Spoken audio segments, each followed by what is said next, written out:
Alright, this tree, not much, no? Only 50 pods this season. So maybe 2 kilos of dry.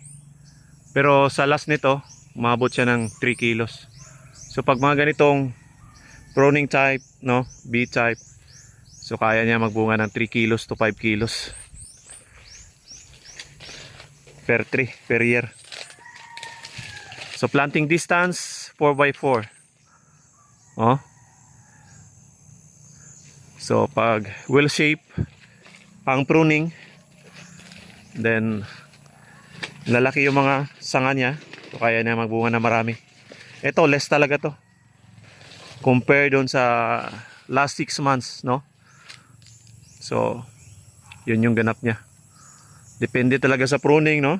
Depende sa pruning, depende sa kaya ng ibubunga niya.